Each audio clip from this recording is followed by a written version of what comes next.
Over the weekend, we saw 7 million. I don't know how many people. I don't know if it was 7 million. It doesn't really matter. We saw a lot of people turn out nationwide for the anti-Trump protests. They're called No Kings. The grievance is real. You can feel any way you want about the President of the United States, but problems with affordability, with prices, with feeling that the way the job of government is being done is not to their liking, those are all real grievances, just like we saw with MAGA. You don't have to agree with it, but the pain and the grievance and the desperation is real. And it's going to resonate from now through the midterms. So better to understand it and deal with it than to just dismiss it. Now, the protests were planned, but they are the beginning of what is going to be active protest, and that's what you saw in New York City right before our show. They came in, the ICE agents are raided, which, look, is their choice. To come in long and strong like this is a policy choice. This is not how you have to make the arrests, but this is how they're choosing to make the arrests. And in New York City, you are going to get people outraged by this, and that's what happened. Now, no ICE agents were hurt. You're watching what happened. Okay, it was ugly. It could have been a lot worse. Are they enforcing the law under proper color of authority? I would argue yes, depending on what I learn about the arrests, and if they arrested people that they shouldn't have and did it in a way that they shouldn't have. And we're going to have to wait on that. But the way it looks is, I believe, a bad look for the country. Now, some of you will disagree and say, I love this look. I love it. I love that they're wearing masks. I love that they're grabbing people. I love that they're throwing people around who get in their way. I like the muscularity. I don't. Okay? Now, that doesn't make us enemies. But I'll tell you what, only one of us is right. And I think the rightfulness comes down to the results and how it is deemed in terms of whether they're doing the job the right way. And that we don't know yet because we don't know who was taken and they don't release the data enough. So let's take a closer look at what actually happened so we can analyze it. NewsNation is fortunate. We got people all over. Correspondent Jessica Cartalia was literally caught in the middle. All right? Here's a little bit. We are walking through Tribeca, and you can see there are hundreds of people. ICE agents have arrested at least one person. Now, whether that was an undocumented immigrant or a protester is still unclear. What did you just say, sir? My cousin! Did they arrest him? Yes! He's back in Dominican Republic! This is one of the ICE vehicles here. They were walking back to their cars. Now, one of the agents you can see just getting out of the car, trying to get a hold of one of the other ones. People are pounding on the windows of the car. Whether anyone is inside or whether anyone has been arrested is unclear. They're pushing the agents, and the minute that the agents move somebody, that's when these people get thrown to the ground and tensions flare and escalate. So the whole situation is just incredibly volatile. We've been watching this person. He has been pushing ICE agents and police, and people have been defending him. There's another woman right in front.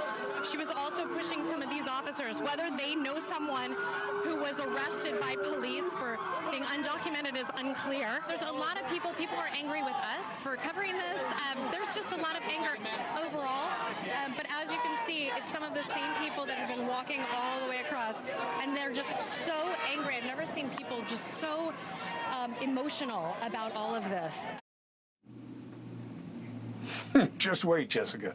It's going to get a lot hotter than what you saw today. Now, I don't like that lower third NewsNation reporter caught in the ICE protest. She's doing her job. She wasn't caught in anything. She's reporting on it and did a good job, in my opinion. Now, look, here's my take.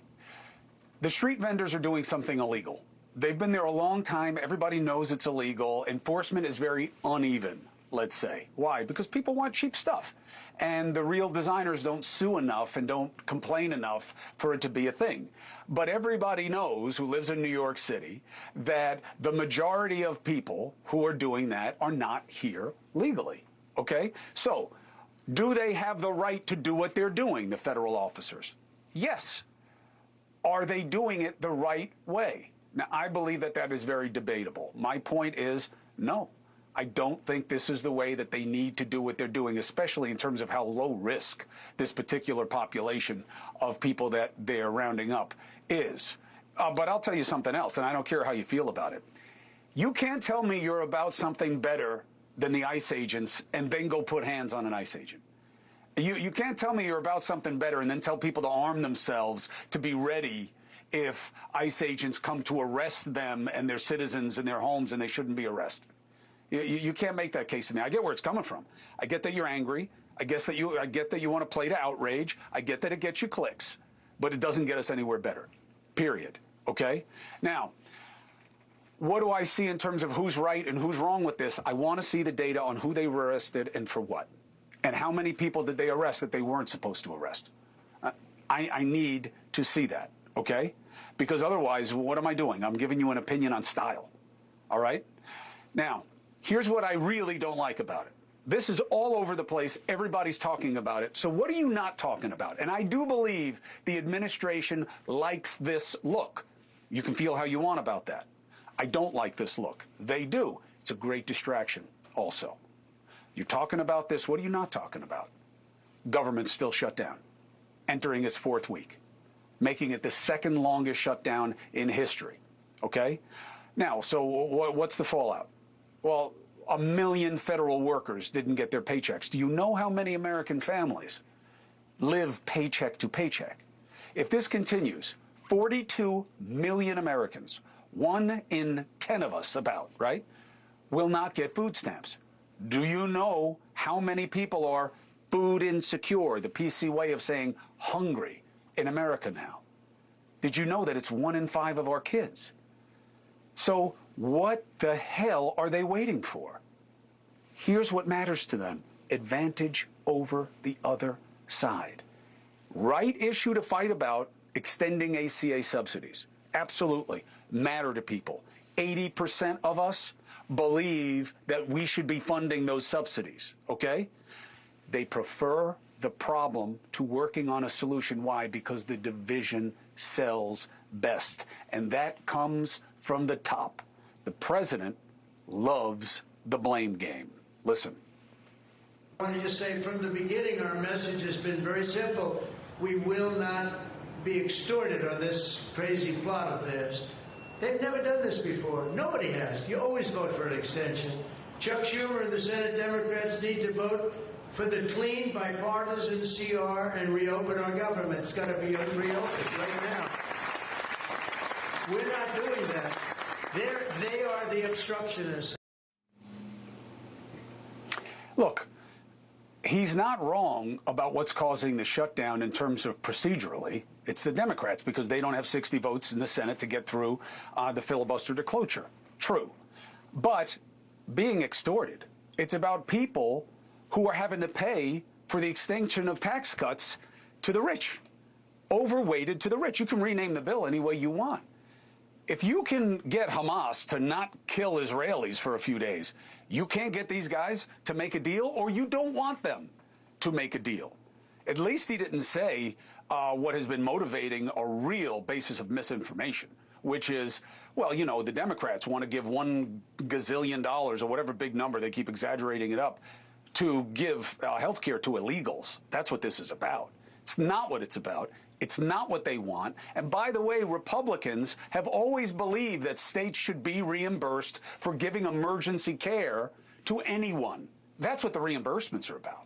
It's not about giving them free health care like you and I have health care. It's not what it's about. It's about emergencies and reimbursing rates. And I still believe the Democrats are making a tactical error. Give the issue of reimbursement rates for states to Republicans. Here, you decide whether states get reimbursed for the emergency care that they give to undocumented people. Here, you decide. You want them to get $0 for that? Fine, you own it. I'm worried about the subsidies for American citizens. What are you going to do on that? You can have this issue. Now, I think that's inhumane to not reimburse for emergency care, because we're better than that. And the money is a fraction of the money. It's not some massive number that is a massive percentage. That's a lie. So let's talk about what they're allowing to happen so they can have their shutdown. A military wife, Alicia Blevins, okay? Now, by the way, when one person serves in a couple, the whole family serves. So her husband is a corporal in the Marines, but the whole family is serving. And she is having to figure out how to do with no check. They just used their life savings to move to this new base in Jacksonville, Florida, okay? The corporal's last paycheck was October 15th. What does that mean?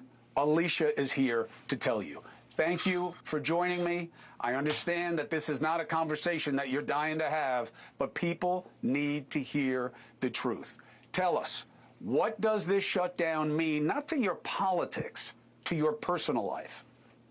Well, I've got 3 children and my husband and myself to take care of, so my personal life is, it's in an upheaval at the moment, trying to figure out, you know, what we're going to do, what bills are going to get paid, what ones aren't going to get paid. And it's turned our personal life into chaos because, you know, the worry and the anxiety of it all, the not knowing is what's causing the panic. The not knowing and the not having, right? Because you're having to figure out not what to get, but what not to get and what not to pay. And Alicia, how common are these considerations in other military families that you know? In all honesty, it's very common. A lot of military families are one paycheck families. You know, due to childcare prices being so high, a lot of families have to have, you know, the moms stay home. And it's rough.